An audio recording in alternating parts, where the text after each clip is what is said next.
Baie welkom by vanaand se program Fokus. Ek is Pieter Kloete en my gaste vanaand is Prof Koos Malan. Hy's 'n genoot by Sakeliga. Prof Koos, baie dankie dat jy hier is. Goeienaand Pieter, baie dankie. Goeienaand luisteraars en ook Jaco. Natuurlik Jaco Kleinhans, hy's hoof van internasionale skakeling by Solidariteit. Jaco, is lekker dat jy weer 'n bietjie hier in die ateljee saam met ons. Baie lekker, dankie Pieter. Goeienaand en vir jou Prof Koos, ja. Kom ons begin weer by Iran. Wat is die nuutste daai, Jaco? Ja, 'n hele paar dinge wat gebeur het nou. Ons het nou 'n nuwe opperhoof geestelike leier wat die naweek aangewys is. Ek sien en ek het gesoek na 'n mooi Afrikaanse woord vir wat Iran daardeur wou sê, want hulle wou eintlik dink ek 'n boodskap stuur aan die weste, aan Amerika en Israel met hierdie aanstelling. En ek sien 'n mooi woord is weerbarstigheid.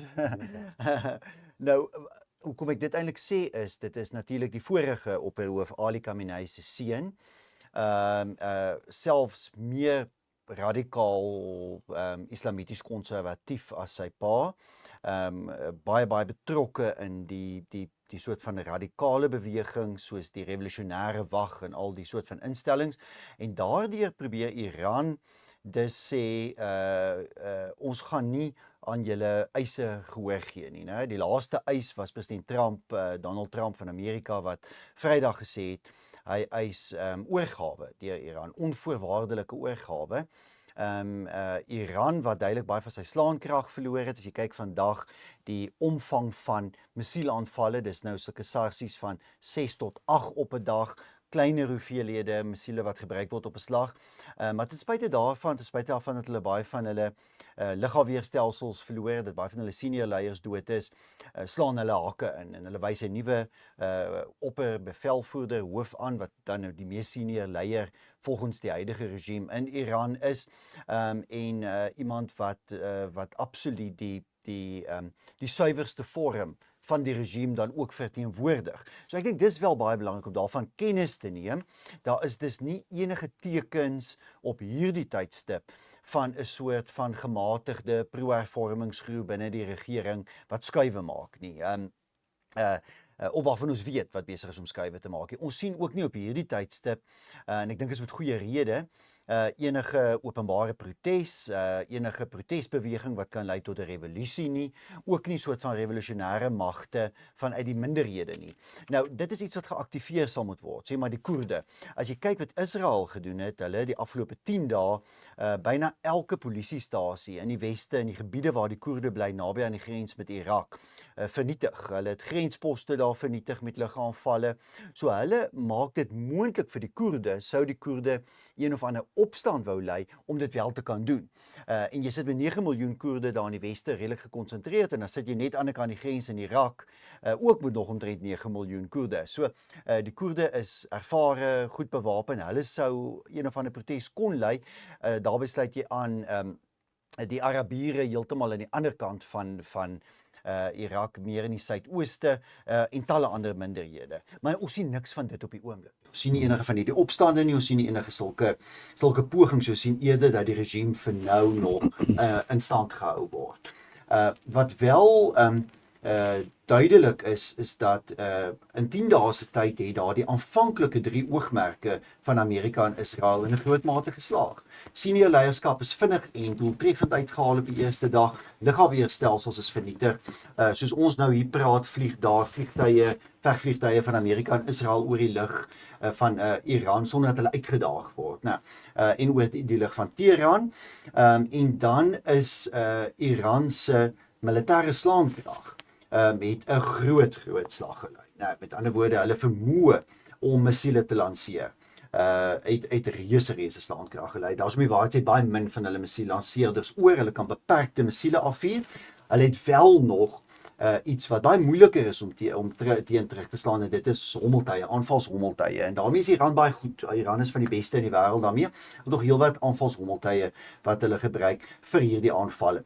Die gevolg van dit alles, en ons kan nou baie dinge uitpak wat die afgelope week gebeur het sedert die vorige fokus, maar die gevolg hiervan is dat Iran dit steeds reg kry om aanvalle uit te voer op Saudi-Arabië, op Qatar, op die Emirate, Bahrein. Ons het gesien dat baie van hierdie lande heeltemal opgehou het om olie te produseer, of hulle stoorruimte is heeltemal vol en hulle kan eenvoudig nie uitvoer nie, of weens die veiligheidsbedreigings het hulle opgehou om olie te produseer.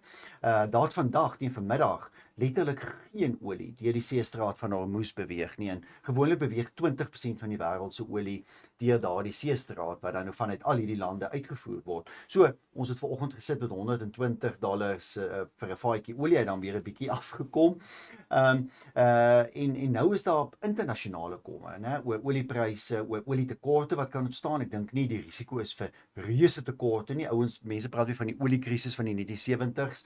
Ek dink nie ons is daar nie, maar kom ons wees mekaar baie eerlik, dat in Suid-Afrika gaan ons 'n hele paar rand meer betaal vir brandstof binnekort, en dit is sleg vir ons ekonomie soos wat dit vir die wêreldekonomie sleg is. Globaal is die beginsel vir elke 10% wat oliepryse styg, of die olieprys styg, styg globale inflasie met 0,4%.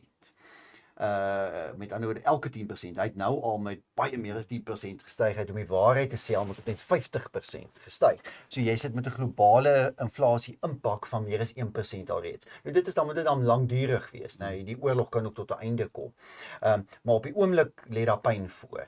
Die probleem vir Suid-Afrika is dat die impak by ons is selfs groter as die globale gemiddeld. Nee, ons voer die meeste van ons olie in, en ons is 'n uiters olieafhanklike land in terme van verskeie sektore, produksie en alles daarmee saam.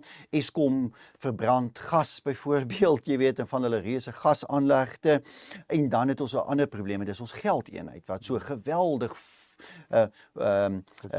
fluktueer en so maklik geraak word. En ons het nou maar gesien in tye van krisis en konflik, die goudprys styg as 'n paar beginsels, en dan natuurlik die dollar versterk. En dis wat nou ook gebeur het, en daarom met die rand verswak, dit maak dit nog slegter vir ons. So, solank wat hierdie onsekerheid voortduur, en dit wat nou gebeur voortduur, gaan die pyn ernstig wees. En dit laat baie vrae ontstaan oor wat is dan nou, wat lê voor? Nou, dis wat 'n mens vandag hier sit te wonder, wat lê voor? Wat is potensiaal voor? Amerika en Israel het sekere oogmerke gehad, dis bereik, maar wat is die volgende oogmerke? Wat wil hulle nou bereik? Is dit 'n onderhandelde skikking? Is dit 'n revolusie? Wat wil hulle hê wat moet gebeur? Want Iran kan sekerlik hakke inslaan, die regime daar, en vir nog 10 jaar veg, want is 'n groot deel van die land verwoes. Ons het dit in plekke soos Sirië en Irak en so aan gesien, sulke scenario's. En dit sal ongelukkig in hierdie geval globaal vir die globale ekonomie rampspoedig wees, Pieter. Dis maar net my gevoel. Dis anders as met Irak of so. Vir die enkele rede Iran beheer daar die seestraat van Hormuz, waardeur so baie olie en gas moet beweeg. En in daai opsig is dit anders as sê nou maar Afghanistan of Irak of enige van daardie lande. Net voor ek vir Prof Koos vra vir 'n repliek, ek het oor die naweek gelees dat die intelligensiediens van Amerika het ook blykbaar 'n bietjie geld ingestoot in die Koerde. En daar was een Koerd wat ek dink dit was in die suide van Irak by 'n Toyota handelaar ingestap het en 50 Toyota Land Cruisers sommer kontant gekoop het. So dink hulle maak reg vir groot goed. En dan wil ek net voor ek vir Prof Koos vra, dink so lank Jaco, ek wil by jou hoor oor Rusland wat inmeng met intelligensie vir Iran. Wat beteken dit? En dan ook En China ook. Ja, en China ook. En dan ook die president van Iran, Masoud Pezeshkian, ja, wat vir sy buurlande jammer gesê het, maar tog maar voortgaan wel. Maar voortgegaan het, ja. Want die mag lê nie by hom nie. Ek dink die punt kan mens net maak. Mens vergeet dat president Masoud Pezeshkian is 'n baie gematigde pro-hervormingspresident. Maar die mag op hierdie stadium in hierdie stryd lê by die Ayatollahs en by die revolusionêre wag. En dis hulle besluit gewees om die golflande aan te val, nie Pezeshkian se nie. Ja, Pieter, ja, ek wil nie so noodwendig kommentaar lewer op of repliek lewer op Jaco nie. Ek dink dat daar's 'n klomp goed wat mense onafhanklik bovendien verder moet aanspreek. Ek het 'n vermoede dat daar's 'n krisis in die Withuis. Ek dink die FSA het sy oogmerke wat uitgespel is nie duidelik genoeg uitgespel nie. Ek vermoed die vooruitsig was dat die eerste aanval op die 28ste Februarie verlede Saterdag, sou so goed as die regime tot 'n val gebring het. En ek dink nie daar's voorsien dat daar 'n vaskop aksie sal wees nie. Ek dink dit was die vooruitsig was dat dit in so 'n mate skok en ontstigtelikheid sou veroorsaak by die regering van Iran dat daar 'n oorgawe sou volg. Dit het nie gebeur nie. En wat intussen gebeur het is dat die Iranse regering in 'n sekere sin met al die skade wat hulle gelei het en verliese wat hulle gelei het, tog ook as dit ware tot verhaal gekom het. Daar's geweldig baie op die spel vir almal wat teen die VSA is in hierdie omstandighede. Ons kan baie moeilik voorsien dat Rusland Iran sal ondersteun of China Iran sal ondersteun, want daar's doeteenvoudig geen ideologiese gemeenskaplikheid tussen hulle nie. Die gemeenskaplikheid wat daar wel tussen hulle is dat almal is as dit ware bevrees oor die Verenigde State, baie bekommerd oor die selfgeldendheid waarmee die VSA optree, sedert Trump nou vir die tweede keer aan bewind gekom het, en dat die vrees die rond te doen, dat indien die optrede teen Iran suksesvol deurgevoer word, ander moondhede, meer bepaald Rusland, via die Oekraïne, die volgende aan die beurt kan wees. En daarom is daar ofskoon dalk nie 'n ideologiese rede nie, maar 'n baie belangrike strategiese rede om Iran inderdaad by te staan met, soos wat Jaco nou vermeld het, met intelligensie en so aan. So hulle kan nog die stryd vir 'n lang tyd voortsit, en dan is die Amerikaanse vermoë om in 'n langdurige oorlog in te gaan vir 'n variasie van redes is skraps.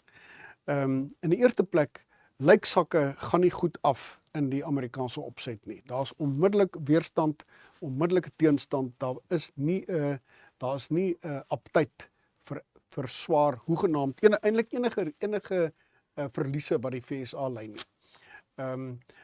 En dis 'n verlies as daar soldate doodgaan, as daar soldate sneuwel, en is natuurlik 'n verlies as dit ekonomies nadelig is en 'n klomp geld kos, wat inderdaad die geval is. Nou daar's bespiegeling oor wat die posisie op die oomblik is met betrekking tot Amerikaanse wapentuig. Dit is so, ek wens ek het meer inligting daaroor gehad, dat die ooreenkoms blykbaar bereik is tussen die Amerikaanse regering en veral missielvervaardigers en leweransiers om dit as dit ware op te stoot. Die bespiegeling daaroor loop uiteen. Dis nie heeltemal seker om watter rede nie. Is dit so dat die Amerikaanse hoeveelheid missiele wat hy beskikbaar het, besig is om op te raak, het hy soveel afgevuur dat daar moontlik 'n krisis situasie is, dat daar vinnig nog geproduseer moet word. Wat is die situasie?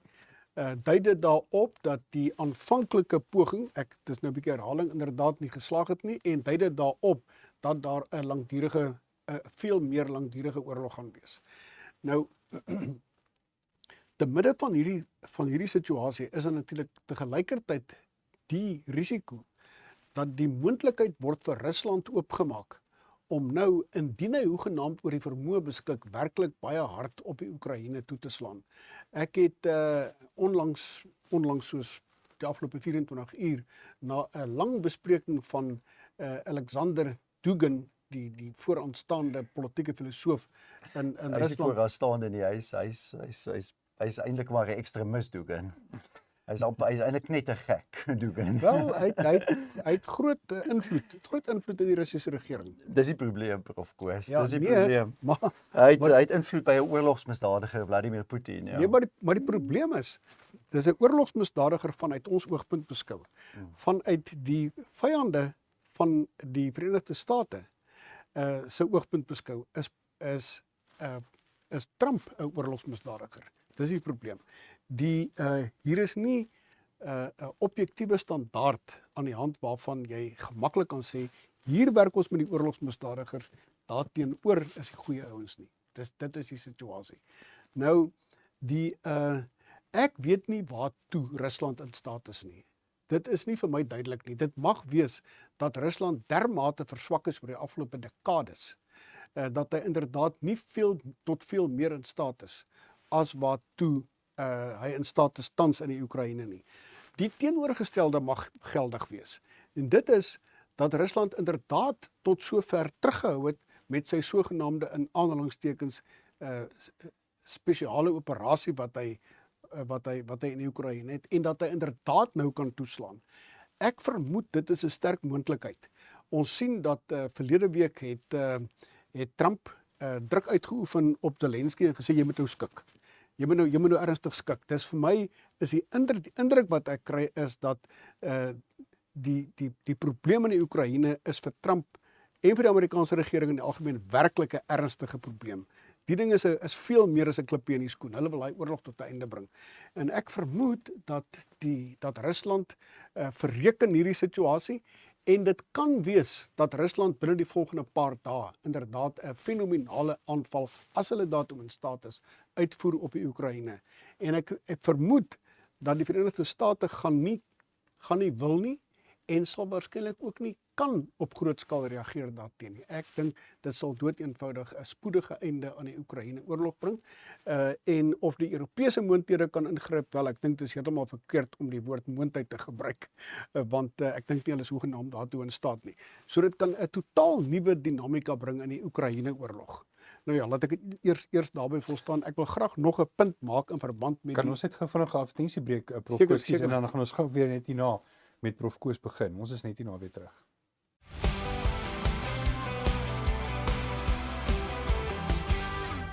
Welkom terug by Fokus. Prof Koos, ons het nou 'n bietjie gesels oor Iran. Prof het nog so 'n stelling om te maak oor Iran. Inderdaad. Kyk, ons het nou gedurende die advertensiepouse het ek 'n punt gemaak. Ek dink laat ek hom eers maak en dan die eintlike punt wat ek graag wil maak. Die belangrike ding is dat Iran is eintlik ingegrawe om asof hy voortdurend in 'n oorlogssituasie verkeer. Hy is op 'n gereedheidsgrondslag deurlopend. Dis die indruk wat geskep word. Met ander woorde, wanneer hy teenslag kry, is hy in die vermoë om klaarblyklik daarop te reageer deur 'n volgende sarsie van leierskap. En ons sien dit is inderdaad wat nou gebeur.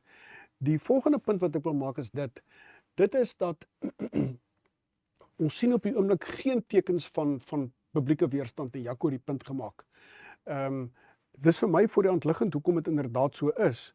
Dit is daai mense is totaal geïntimideer. Maar 'n ander belangrike ding is dat veral vanweë burgerlikes wat gedood is, en dis een van die teorieë, ons werk met bespiegeling ongelukkig, ons het nie parate feite tot ons beskikking nie, is daar skynbaar 'n vorm van baie skerp Iranese nasionalisme wat veral die afgelope paar dae geblom het, as gevolg waarvan die huidige regime 'n klomp meer ondersteuning het om te veg vir Iran, anders as wat hulle gehad het tot voor dit.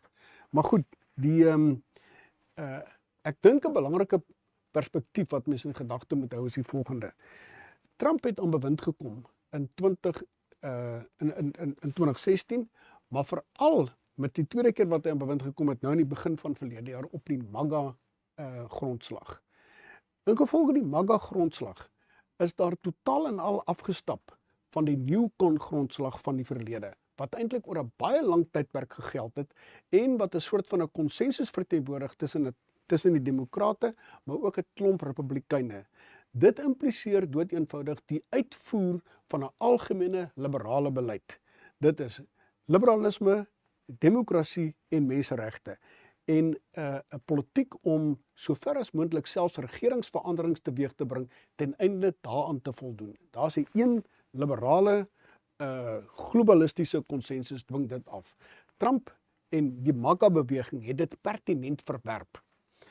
En sê, luister, ons is in staat om klaar te kom met enige ander staat en enige ander spesifiek beskawing, en Trump het spesifiek herhaaldelik verwys ook na Rusland. Ons kan goeie betrekkinge met Rusland aanknoop en ons kan goeie betrekkinge met China aanknoop ensovoorts. Nou wat die afgelope tyd gebeur het, die afgelope 10 dae gebeur het, ons is nou by die 10de dag, is dat daar 'n groot vraagteken is. Ek gaan dit nou 'n bietjie dramaties stel. Het MAGA dalk in die strate van Iran of te midde van die rookwolke wat daar opstyg, te midde van die bomaanvalle, bes gegee voor Newcon? Het Newcon weer oorgeneem? Die oorlogsoogmerke laat my lyk asof dit inderdaad die geval is. Ek dink MAGA het aansienlike weerstand gekry en is baie gevaarlik. Die hele MAGA beweging loop die risiko om finaal, vereers ten minste op die kort termyn ernstige skibreek te lei.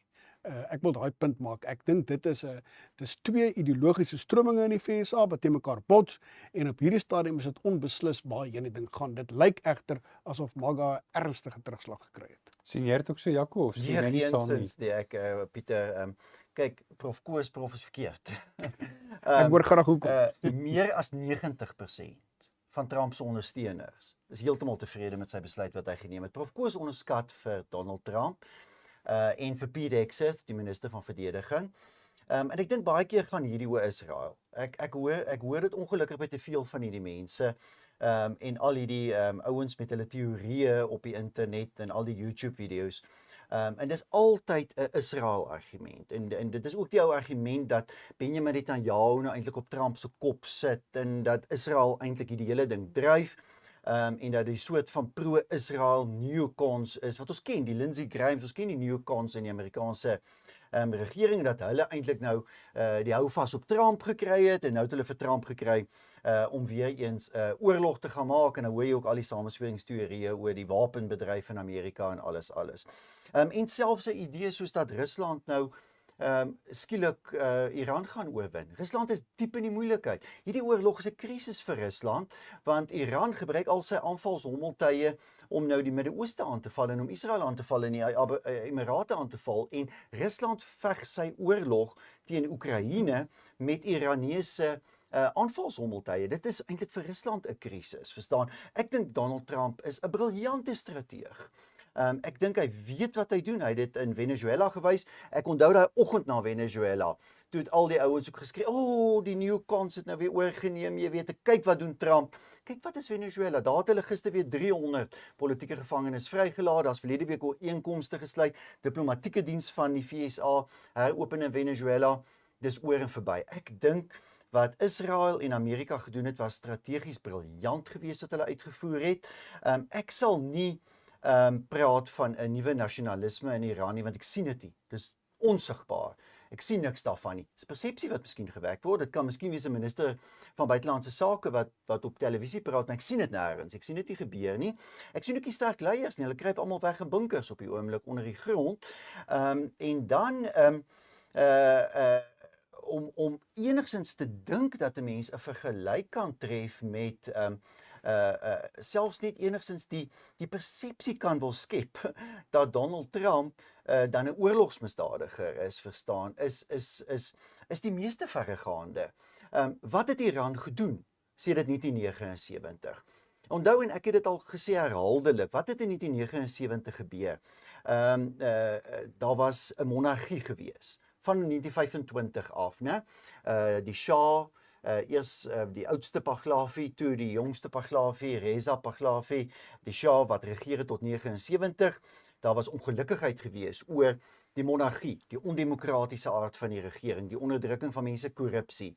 'n Hele klomp mense het in 1979 'n opstand gekom. Liberales, pro-hervormingsmense, die kommuniste, die linkses en natuurlik die islamiste.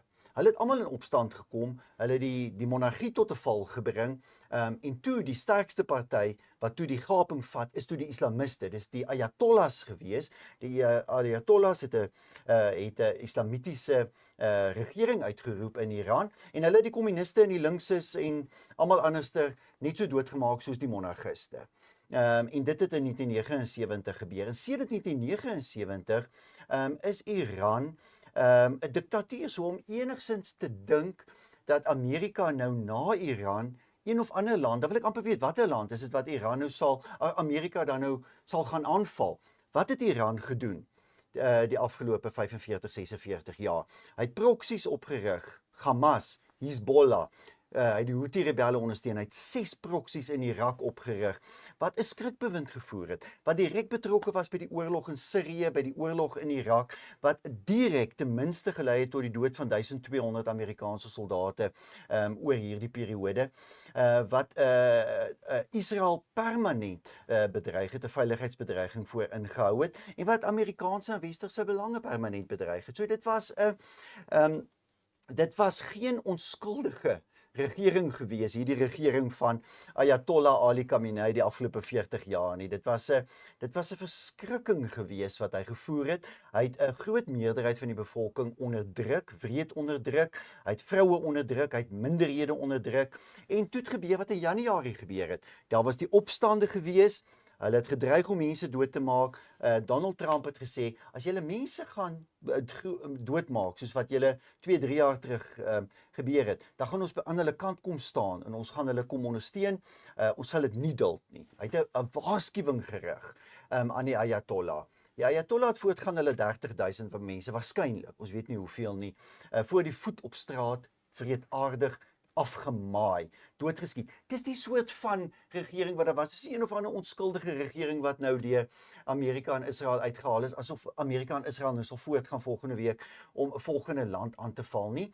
Dit was 'n absolute muisondland gewees wat Cuba ondersteun het, wat 'n onderdrukkende regime in Venezuela help in stand hou het. Wat dit vir Rusland moontlik gemaak het om met sy oorlog voort te gaan. Jy weet, daar is 'n miljoen Russe. My simpatie lê dikwels by die gewone Russe. Ek hou van die Russe.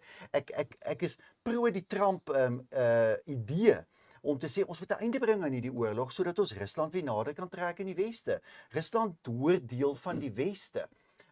En dan as ek praat van die weste, die soort van weste wat 'n Marco Rubio en 'n JD Vance verwoord, né? Nie 'n liberale weste nie. Daar's Nie liberaliste nie. nie 'n absoluut. Autentieke weste. 'n Autentieke weste. Dit is bitter belangrik. Bitter belangrik, né? Nie 'n weste wat in elk geval nie meer bestaan in die denke van 'n Emmanuel Macron of 'n Keir Starmer en al daardie soort van totale patete wat jy vandag in Europa kry nie. So dis noodsaaklik dat dit moet gebeur. Die vraag is uiteindelik hoe gaan hierdie uitspeel, verstaan?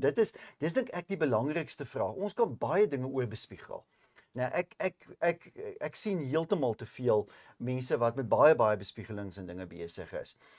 Ek kyk na die Amerikaanse president en ek luister na wat hy sê. Ek luister na sy minister van verdediging Pete Hegseth, wat ek 'n indrukwekkende minister van verdediging vind.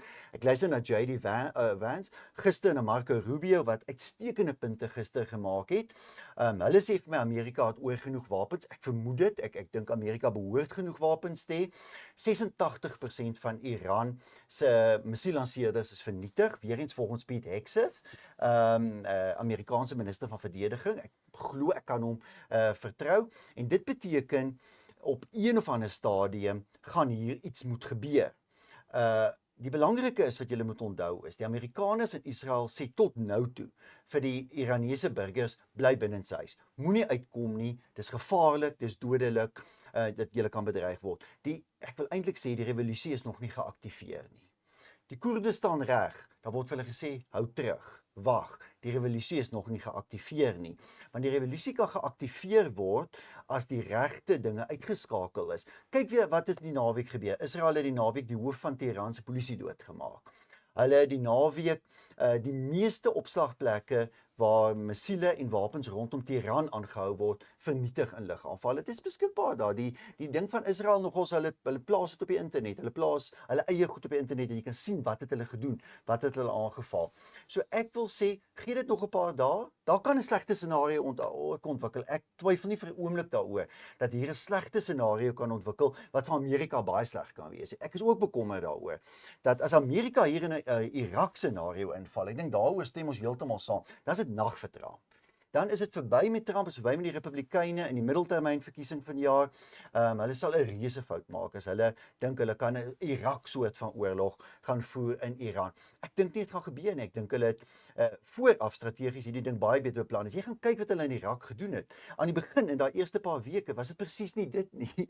Hulle het presies nie gedoen wat hulle die afgelope 10 dae gedoen het nie. Ek dink wat hulle in Iran gedoen het afgelope 10 dae was meesterlik. Ek dink ja, dis pynlik wat hier rondom ons gebeur, maar ek dink ons moet geduldig wees. Ek dink ons moet die ouens kans gee om te sien presies wat hier gaan uitspeel en wat hulle strategie uiteindelik gaan wees. En onthou, daar's altyd Trump wat een ding sê. Trump wat sê, ek stel nie belang in onderhandelinge nie. Dis ou Trump. Daar's net een voorwaarde, onvoorwaardelike oorgawe aan die agterkant. Kan daar dinge gebeur. Daar kan onderhandelinge aan die gang wees, Pieter, dat dit ook in Venezuela gebeur. Ons is net hier na weer terug en dan gaan ek weer oorgee vir Prof Koos.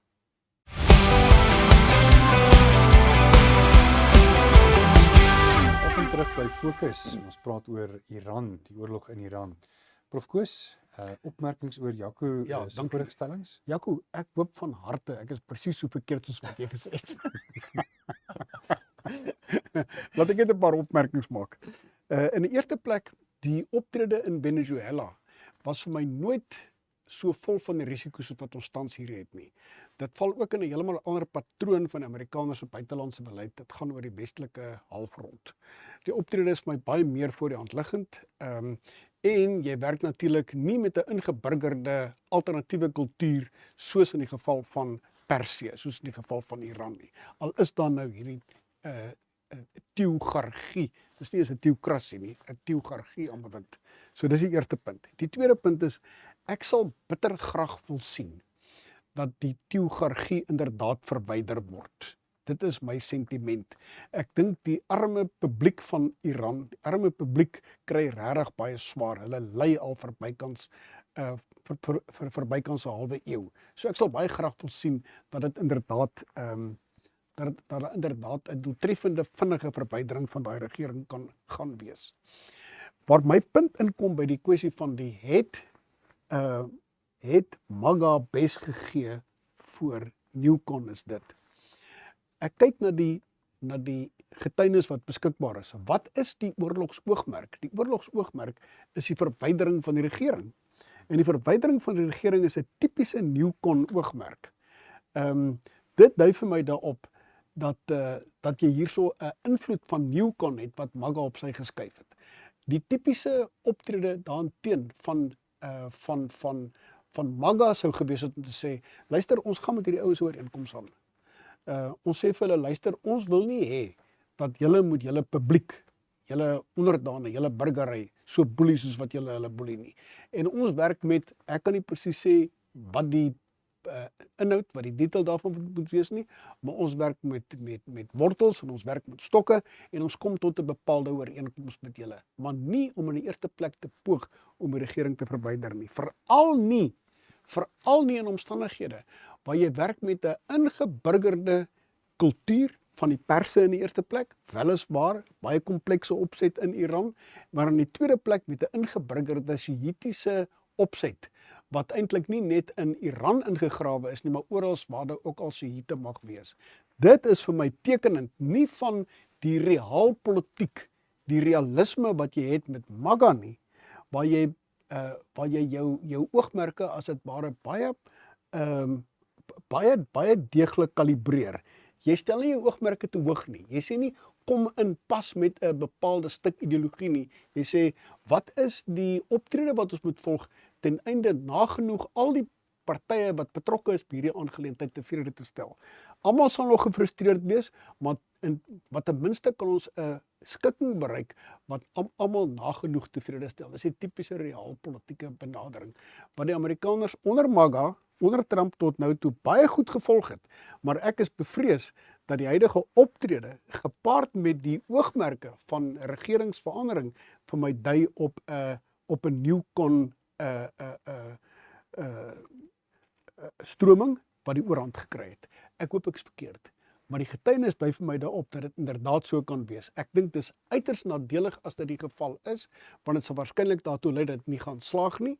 Dit sal daartoe lei dat die huidige konservatiewe regering wat in die VSA bewind is 'n ernstige terugslag kry en in die finale instansie sal dit daartoe lei dat die Amerikaanse regering nie meer die doeltreffende politiek of die soort van anti-Suid-Afrikaanse politiek, wel, ek moet dit nie anti-Suid-Afrikaans noem, die anti-ANC politiek wat hy tot nou toe gevolg het, kan voortsit nie. Ek is daarvoor bang. Ek is bang dat die VSA onder Trump, onder die huidige Republikeine, as gevolg van die feit dat hulle vanweë 'n Newcon-agtige optrede te ver gaan, hulle self benadeel. Ek wil wel vir jou vra, Jaco, ek weet in een van jou potsienings wêreldwys het jy genoem van die politieke en die geloofsgeografie van Iran, dat daar slegs, ek dink net 30% is wat eintlik maar half ekstreem is. Ja, absoluut. Kyk, dit is wat ons baie mooi moet verstaan van Iran. Die eerste belangrike punt om te maak is Iran is nie 'n Arabiese land nie. Die Arabiere in Iran is 'n klein minderheid. Dis maar 'n deeltjie van die Iran se bevolking, minder as 20% wat Arabiere is. Soos Prof Koos gesê het, 'n meerderheid 50% van Iranese Iranese burgers, is Persiërs. Dis die ou Persiërs, hoogs gekultiveerde mense, lyk nie soos Arabiere nie, tree nie so op die verskil kultureel in elke moontlike opsig en is eintlik histories dus geneig dikwels tot matigheid of selfs tot 'n soort van verstaan nou die woord korrek binne die Midde-Oosterse konteks 'n progressiewe benadering, 'n polities, kultureel progressiewe benadering. Dit is hoekom jy gesien het dat die Pahlavis in 1925 oorgeneem het teen die kommuniste in daardie stryd.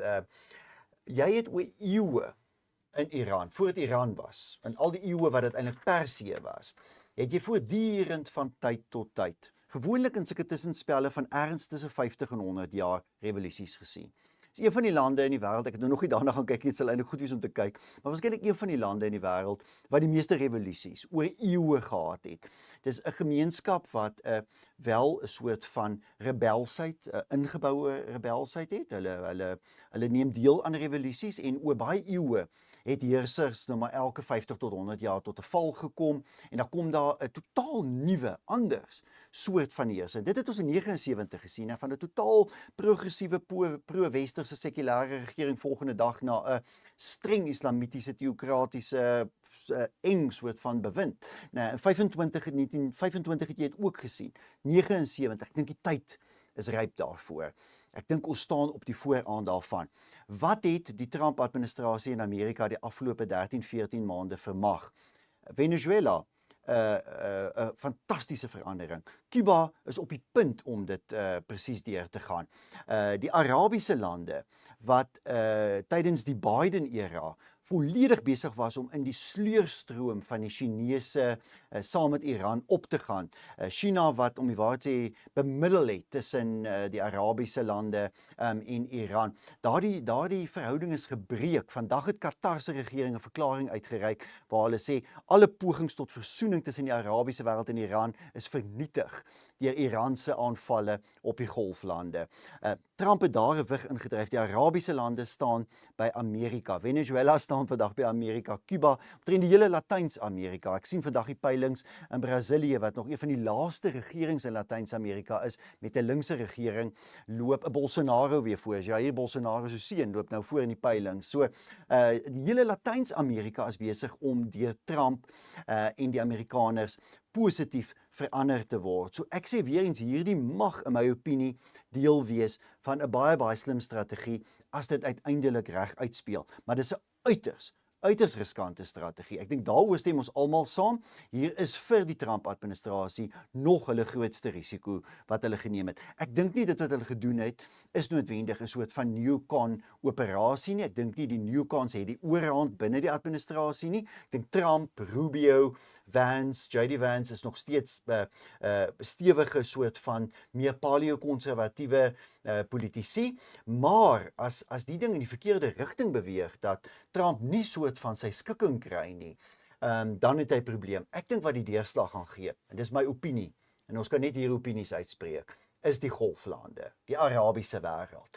Die Arabiese wêreld wil hierdie ding tot 'n einde bring, en uiteindelik het hulle die meganismes in hulle hand om 'n einde daaraan te bring. Ek praat weier as nou net Qatar, die Emirate en Saudi-Arabië. Ek begin hier by grootmagte in te sluit soos Turkye, Azerbaijan, daai hele moslemwêreld. Sê hierdie ding moet tot 'n einde kom. Dis die ouens wat hier kan bemiddel. Dis die ouens wat iets hier kan meewerk wat 'n einde bring hieraan, wat nie 'n harde, want dit gaan jy nie in Iran kry nie, en ek dink dit kon nooit die Amerikaanse doelstelling gewees het, en ek dink ook nie dit moes dit ooit gewees het nie, en ek dink ook nie dit was dit nie, is 'n totale beëindiging aan die hele huidige bedeling, en dan 'n totaal ander soort van bedeling nie, nou dat jy nou hier weer, daar's mense wat byvoorbeeld dink Reza Pahlavi wat in Amerika woon, die seun van die laaste monarg, hy moet nou skielik in Iran ingevlieg word en hy moet Iran oorneem.